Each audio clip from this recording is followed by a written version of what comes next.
Hey guys, tonight I'm in the reptile room. I just finished doing a bunch of cleaning. All these tubs behind me got washed out, just a whole bunch of different things I have for feeding and housing my feeder insects and dishes and whatnot, and some moist hide box as well. But tonight I'm starting a new project, and I'm sure a lot of you have been waiting for me to do something like this. I'm just going to go over exactly what I'm going to do. I'm going to start in this terrarium right behind me, and once I get started on it, I'm going to give you guys some updates while I work on it, but at the very end, when I've finished it, you're going to get to watch me go through the whole process, and I'll talk about what I'm doing.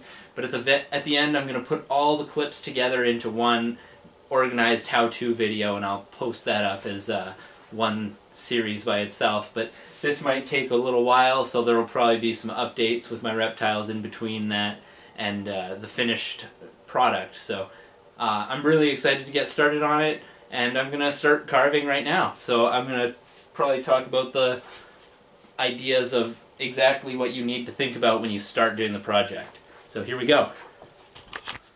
Alright guys, so to start out, what I have here is the box that I'm going to be using as the moist hide in the right hand corner, and then in the left hand corner I have just this big piece of styrofoam. So this is the material I use. It's extruded polystyrene insulation, and I just carve it. It comes in big 2-foot wide by 8-foot long boards, and I just cut it up into the pieces I need and then carve it out. So I've decided that the warm hide is going to be in this back corner. It's actually, this terrarium's big enough, so I'm probably going to set it up with a couple warm hides. Probably one back here and then one up here as well. That way I'll be able to keep a few female geckos together in this terrarium, and they'll be able to get away from each other if they want to and everything like that. I'm probably going to also build a lid on top of the hides that comes off as one big unit that's going to have a few caverns to crawl around inside as well. As for this end, I have another piece of styrofoam cut out already, just a very rough cut. It's going to sit here. I'm probably going to end up widening the gap in between here as I carve, and there will be definitely enough room for the geckos to pass through, but I'm also going to build some more stuff on top of that to heighten the space above the moist hide box. It's kind of going to have like a valley in between. It'll be like a canyon with hides on both sides for the geckos to explore, which should be really cool to look at too. I'm quite excited about this project.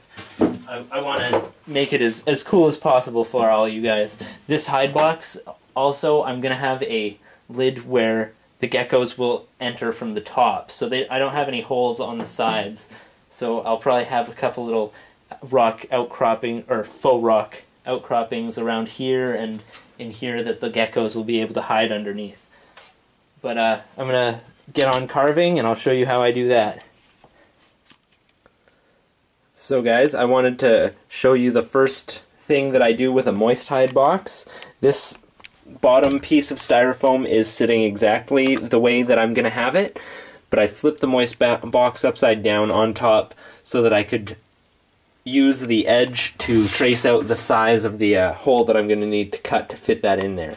So I'm just going to cut that bit out and then continue on shaping these pieces a little bit. I have my heat pad sitting there to show you guys about the size of the area where there will be warm hides. Obviously the heat pad's going to extend past the edge of the hide a little bit, but that'll be just fine. It's a nice, decent sized heat pad for this terrarium. So now, as you can see, this thing sits in that space fairly well.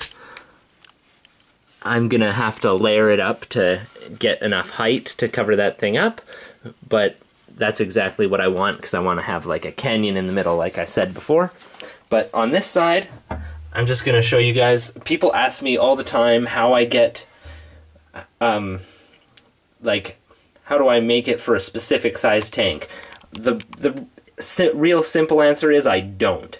I just put pieces that fit inside the terrarium in, and then I usually draw out some sort of landscape. I don't have any kind of clear picture of what I'm going to do before I start. So like I got these two little nicks, little lines drawn on the edge here. This is how I start a door for a hide.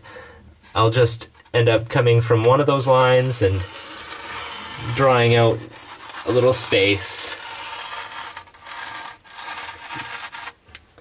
So that will be one hide, and then I'm gonna draw out a few more little lines, and that'll be where I want my worm hides. It's nothing real special, nothing super specific. I just kind of go with whatever I have.